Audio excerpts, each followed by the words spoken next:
Bonjour, bienvenue dans la saison 2 de Comme d'Archi, le podcast qui vous ouvre les portes du monde fascinant de l'architecture, dans une approche non manichéenne et pour ne pas opposer passé et futur, dans une réflexion transversale permettant de vivre au présent dans un cadre de vie plus heureux car mieux identifié.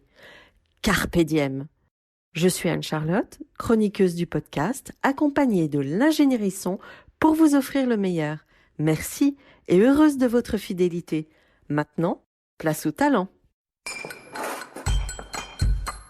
Bienvenue dans Comme d'Archi.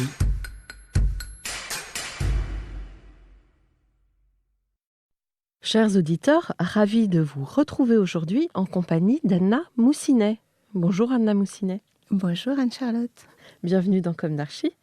Vous êtes architecte DPLG et à la tête de Anna Moussinet Interior Design, votre propre agence créée en 2001. Le moins que l'on puisse dire est que de votre côté, cela foisonne. Paris, Doha, Prague, Odessa, Rome, Rabat, la Suisse, beaucoup d'hôtels, mais aussi un cinéma, celui des 7 Batignolles, un chocolat flagship store, un centre culturel alternatif, un appartement privé, etc. Un impressionnant panel de clients, Accor, Altarea Cogedim, BNP, Pathé Gaumont, Club Med, Ligne Roset, Viparis, pour ne citer que. Polyglotte aussi, femme d'architecte et maman de 2 enfants, quelle énergie, vous allez nous raconter tout cela. Mais commençons par le début, vous êtes née en Serbie, je crois ? Oui, tout à fait, à Belgrade. Ouais. J'ai cru comprendre que vous avez grandi dans un milieu artistique. Pouvez-vous nous raconter votre parcours, votre jeunesse ? Où s'est ancrée votre envie d'architecture ? Quelles ont été vos études ? Bonjour Anne-Charlotte. Merci pour votre accueil. Je vous en prie. Écoutez, oui, je suis née à Belgrade. J'ai grandi en Serbie dans une famille d'artistes, peintres, architectes et ingénieurs, donc dans un milieu artistique. Et dès mon plus jeune âge, j'ai baigné dans cette culture-là. Et mon terrain de jeu était en fait avant tout le jardin de l'école des beaux-arts de mes parents, où ils m'emmenaient régulièrement pour partager leur passion. Donc c'était une vocation commune de la famille, c'est d'imaginer, de créer, de s'inspirer et d'être toujours en contact de la création. Vous avez des souvenirs marquants de ça ? Oui, plein. plein.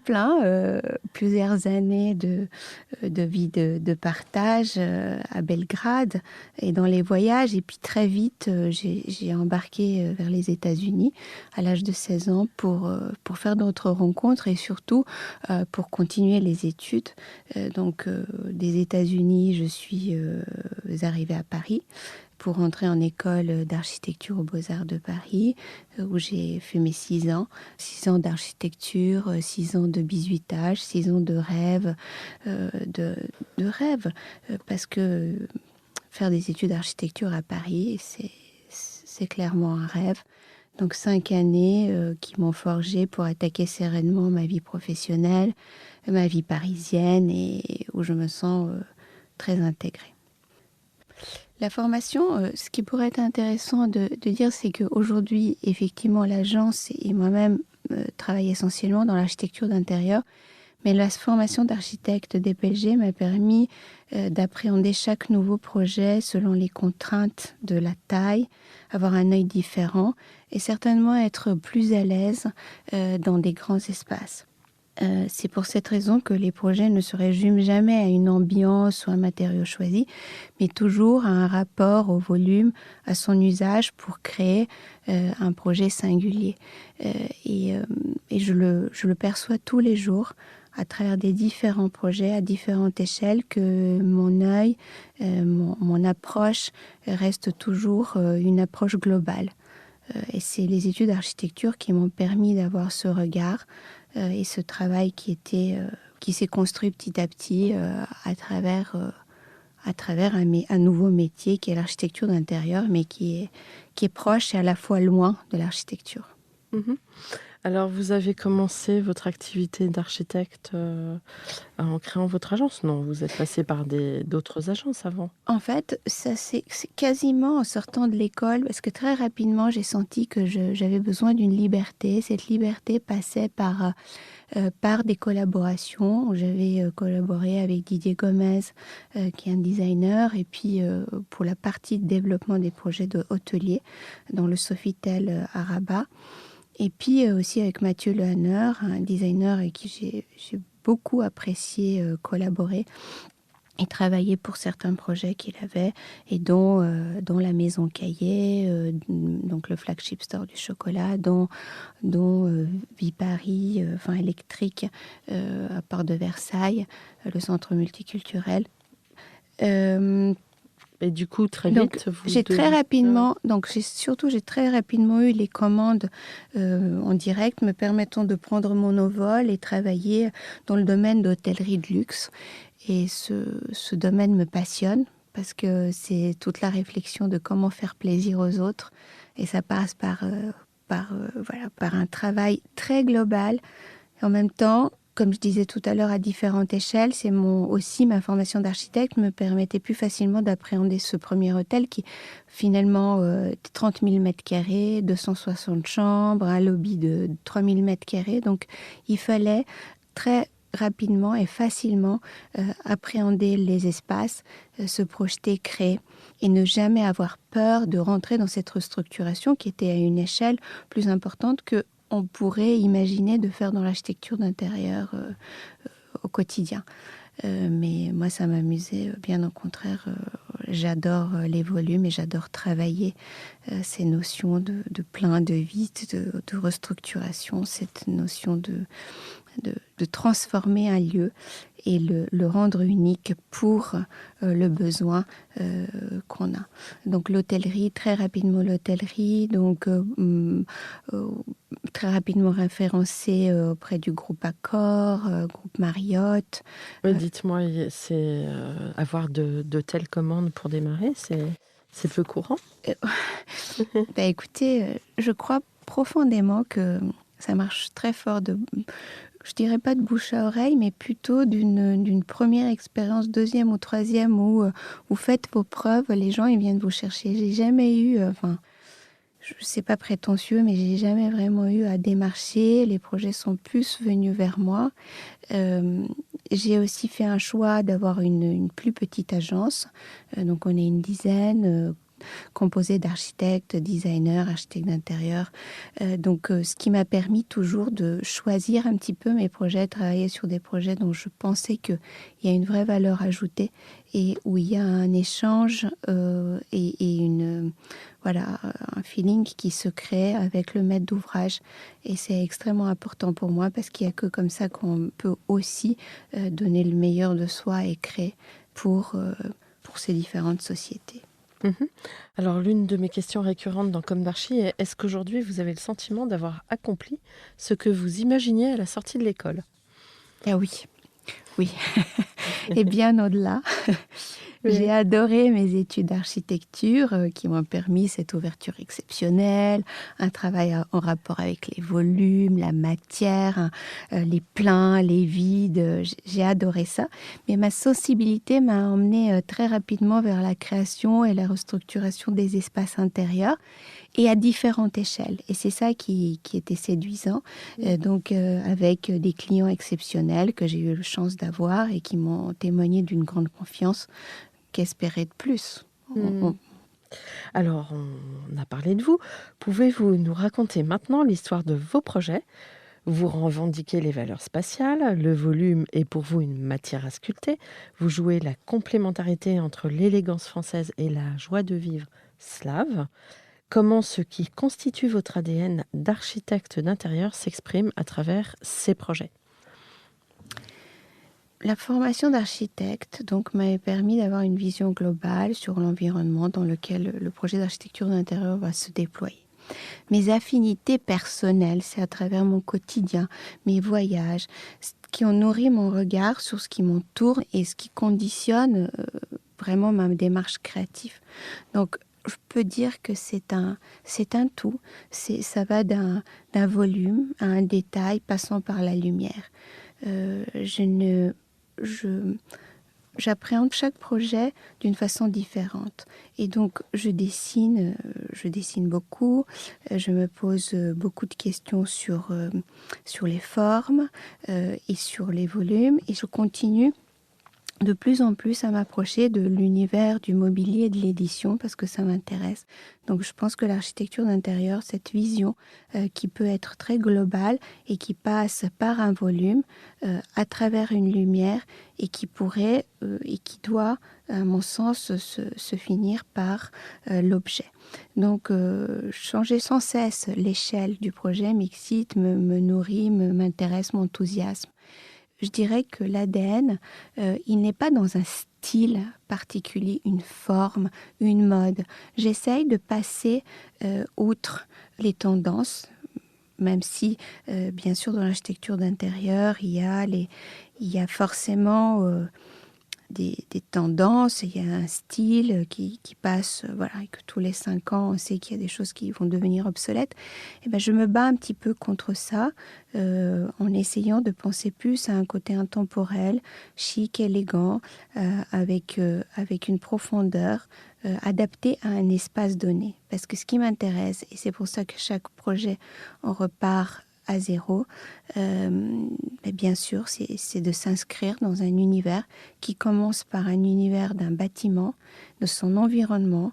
Est-ce que c'est un bâtiment qui est en construction? Est-ce que c'est une réhabilitation? Est-ce que y a une âme? Quelle est l'histoire de lieu? Et très souvent, avant de commencer un projet, je pars, comme on a pas mal de projets à l'étranger, je pars toute seule, 2-3 jours pour retrouver la ville, me retrouver moi-même dans un univers nouveau, faire des rencontrer des artisans d'art, faire des musées, m'inspirer.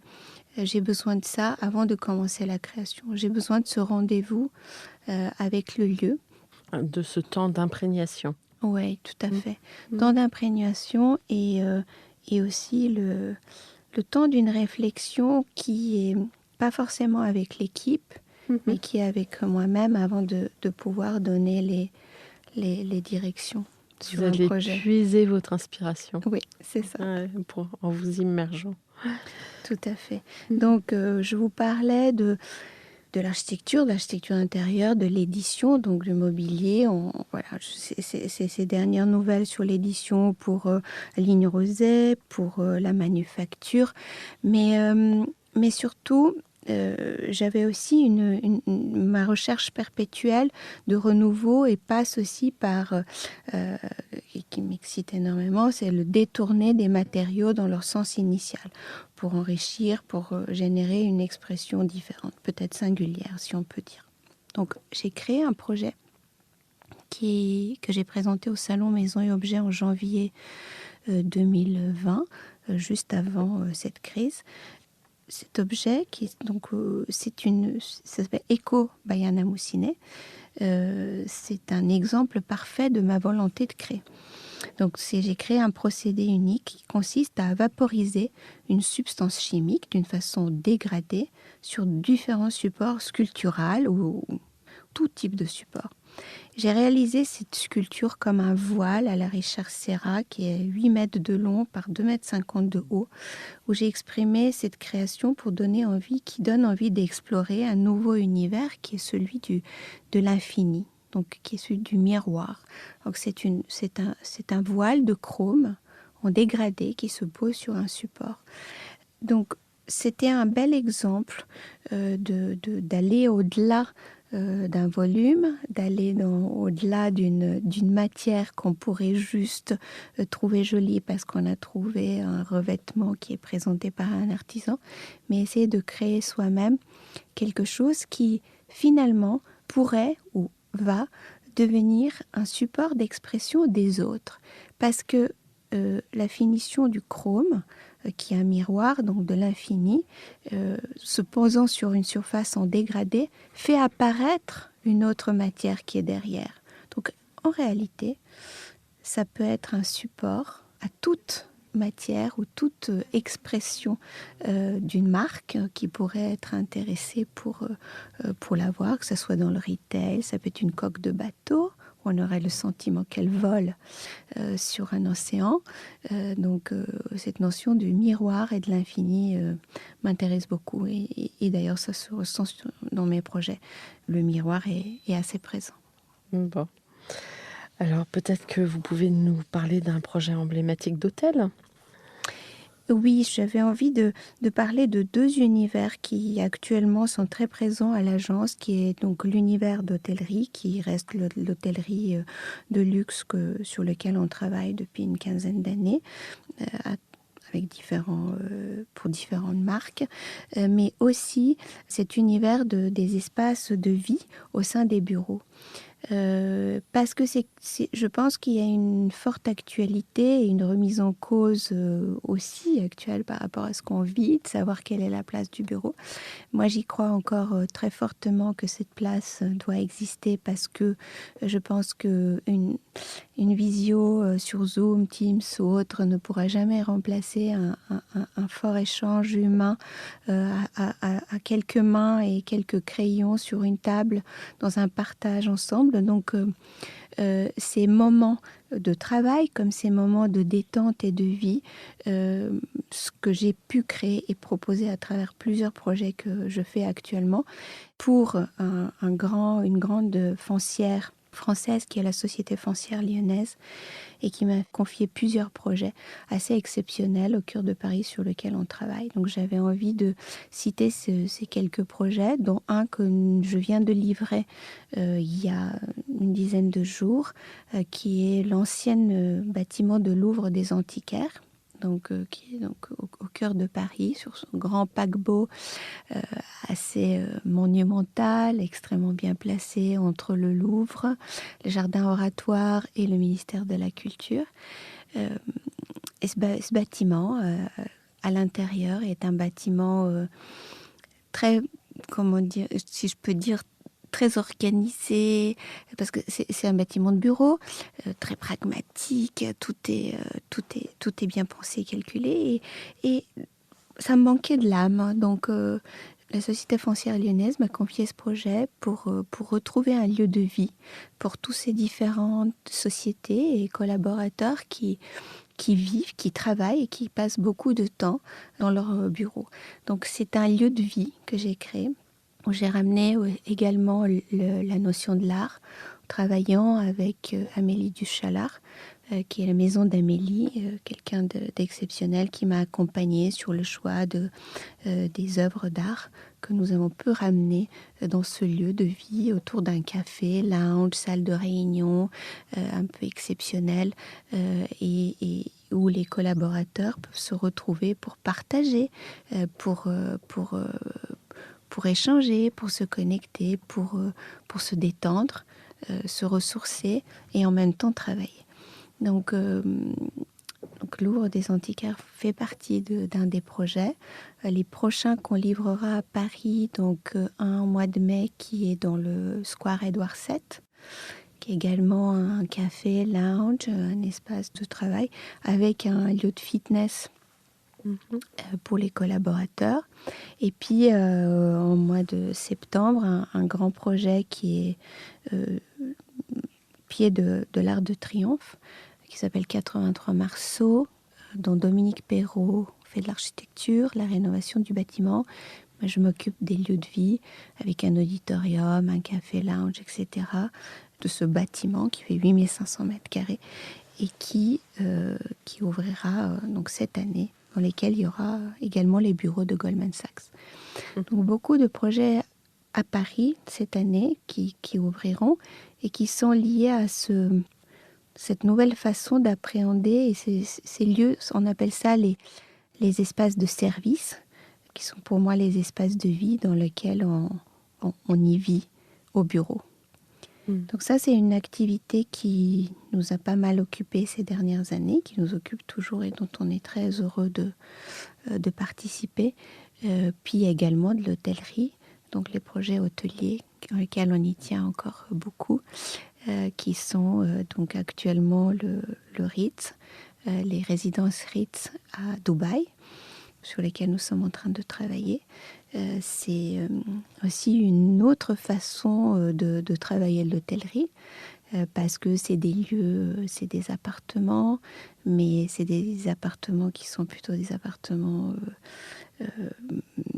hôtels, avec des cinémas privés intégrés, avec des espaces de vie, avec bien sûr des espaces de spa, wellness, et aussi des lounges, des bibliothèques. Bon, ce n'est pas de l'hôtellerie. Les résidences, c'est intéressant d'en parler parce que je pense que beaucoup de maîtres d'ouvrage aussi se posent aujourd'hui la question entre l'hôtellerie et les résidences, les différentes résidences.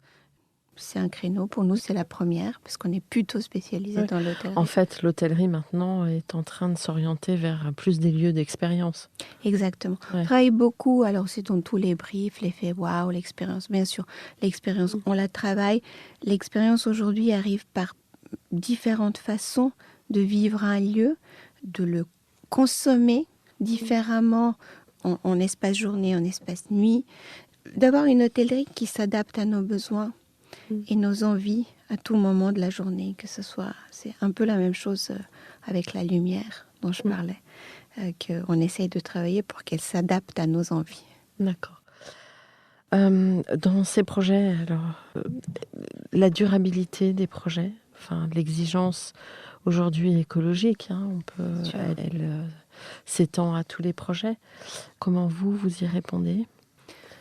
C'est une question qui est récurrente. On l'a depuis plusieurs années. Elle est sur tous les projets. On a appris à travailler avec les matériaux qui, bien sûr, correspondent aux normes écologiques. On apprend tous, on se cultive tous pour respecter l'environnement de plus en plus dans notre quotidien.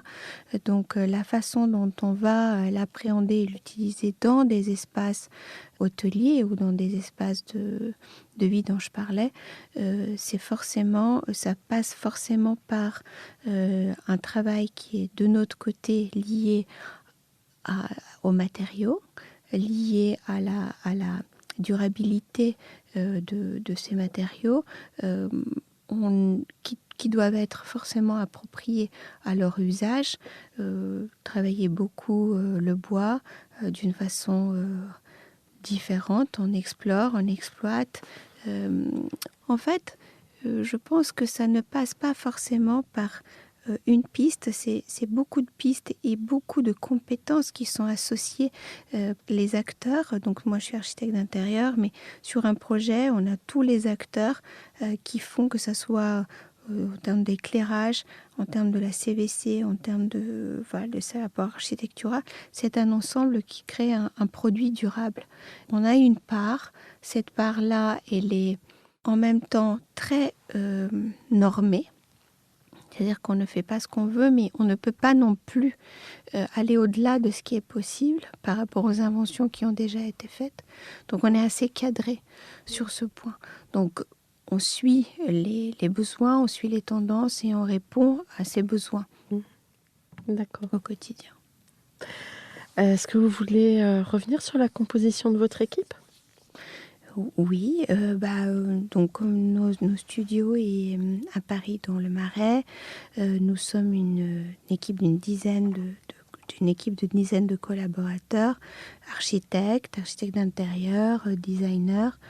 Et mon envie était toujours de pouvoir travailler sur des projets et des objets à des échelles différentes. Donc il fallait répondre et l'équipe, elle répond parfaitement à ce besoin, allant des jeunes de 20 à des seniors qui ont beaucoup d'expérience et qui nous accompagnent sur le projet.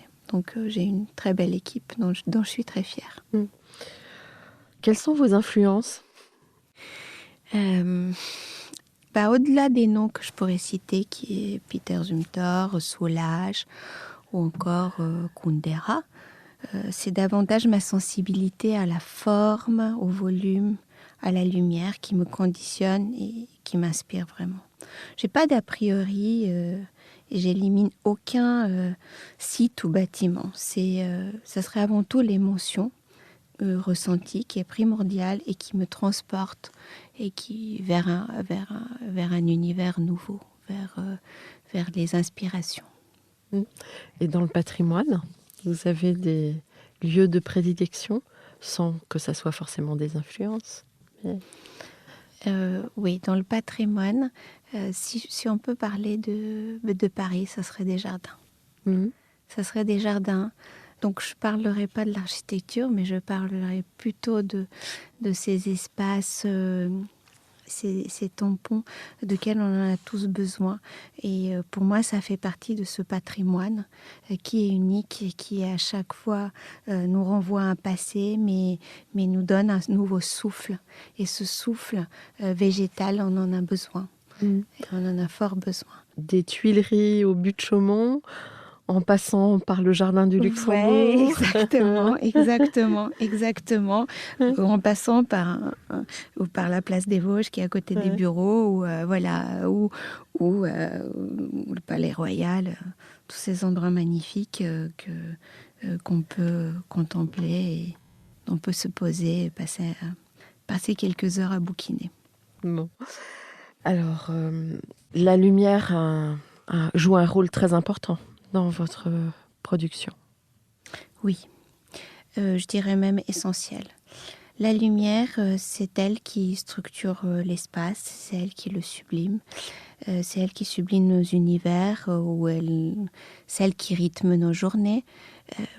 La lumière, le studio a toujours été accompagné d'une équipe de lighting designer, et notamment une équipe assez exceptionnelle que j'apprécie énormément. C'est Voyons Voir, dont la tête est Stéphane Caratero, avec qui j'ai beaucoup d'affinités sur le travail qu'ils font et qui va parfaitement, se combine et valorise parfaitement le nôtre, parce qu'il nous aide à scénariser et magnifier nos intérieurs. Et la perception d'un espace ne vivra jamais aussi bien que si elle est mise en lumière, de la manière la plus juste et la plus exceptionnelle. Et ça fait partie de la démarche complète d'appréhension d'un espace quand on commence à le créer. Oui. D'ailleurs, nous avons reçu très récemment Hervé Audibert, donc un designer lumière. Oui, tout à fait. Parce qu'en effet, on pense que ces professions qui sont très connexes jouent un rôle fort important aussi. Oui, bien sûr, parce qu'il permet de mettre en scène, mettre en lumière notre projet. Et en hôtellerie, dans tous les projets, mais en hôtellerie, c'est très fort et extrêmement important parce qu'on n'a pas besoin de la même lumière à 10h du matin comme à 3h du matin quand on se lève et on va aller vers notre salle de bain. Et cette notion d'être accompagné au plus juste par une lumière artificielle et la combiner avec la lumière naturelle, il y a un vrai savoir-faire derrière.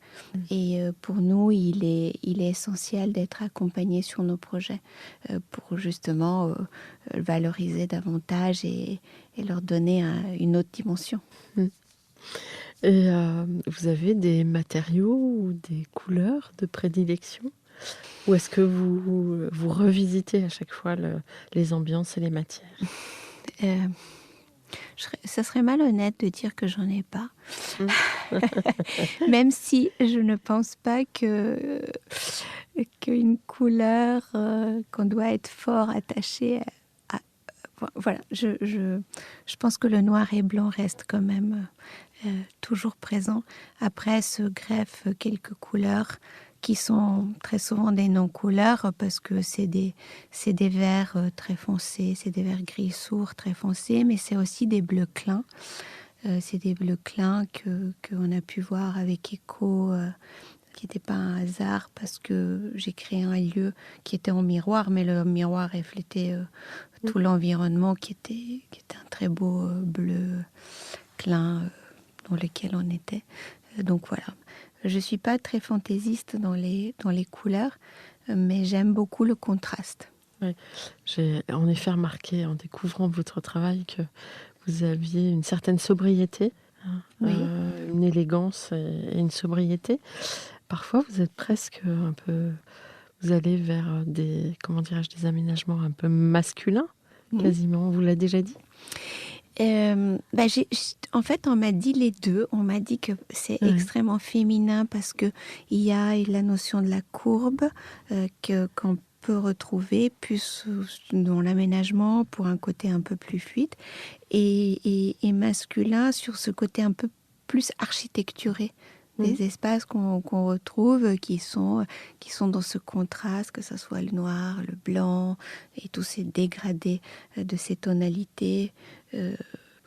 Oui, c'est certainement un juste mélange des deux, mais je pense qu'au fond, l'écriture se réinvente à chaque fois parce qu'elle dépend du projet. Et je m'inscris dans un cadre, et ce cadre est donné par la bâtisse, par le vécu de lieux que je vais retrouver, de l'histoire et de son environnement, de son contexte. Je ne vais pas créer de la même manière dans un bâtiment au cœur de Paris qu'à Dubaï, qui est une ville nouvelle, qu'à Prague ou qu'à Odessa.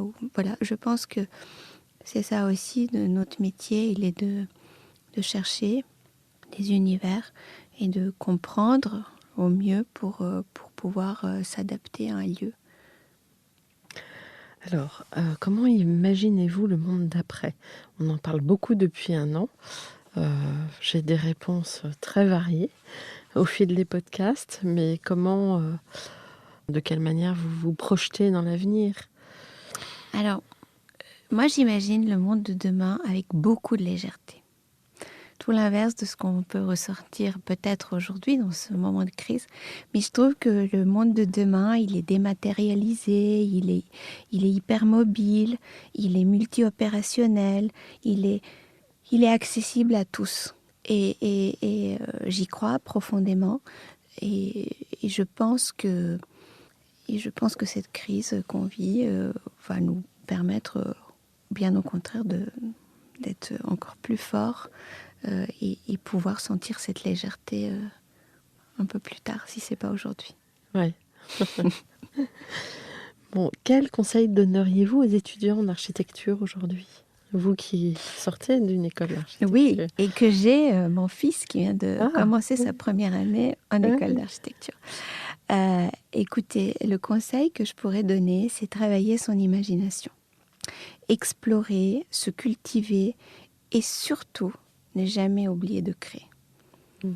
Parce que on aura le temps d'appréhender les contraintes plus tard, se permettre de s'offrir ces 6 belles années de liberté, de création, et se cultiver au maximum, parce que c'est ça qui manquera à la jeunesse certainement le plus. Je suis assez d'accord. Ouais. Remettre toutes les choses à leur place. Oui, c'est ça. Ouais. Exactement. Avez-vous un mot de la fin? Souhaiteriez-vous conclure avec, je ne sais pas, un sujet qui vous tient particulièrement à cœur? On a abordé un peu tous les sujets, mais quels seraient vos rêves les plus fous pour l'avenir de votre agence? Les rêves le plus fous pour l'avenir de l'agence, c'est garder la liberté que j'ai su préserver jusqu'à maintenant, c'est-à-dire d'avoir le choix,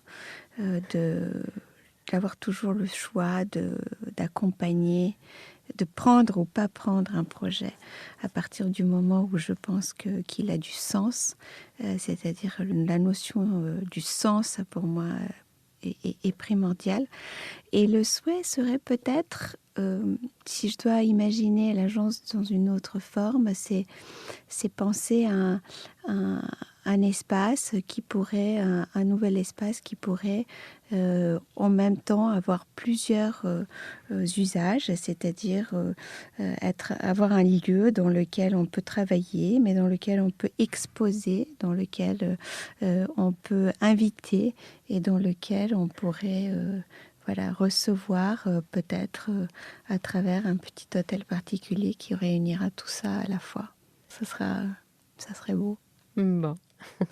Merci beaucoup Anna Moussinet d'être venue Merci ici à à vous. Miami. Merci Anne-Charlotte, c'était un plaisir. À très bientôt sur l'un de vos projets en anglais.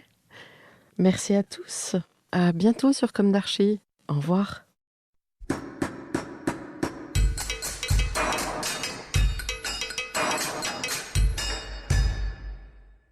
Chers auditeurs, merci pour votre écoute. N'oubliez pas de retrouver nos sujets en avant-première sur Instagram à l'adresse Comme d'Archi Podcast, COMDARCHI Podcast.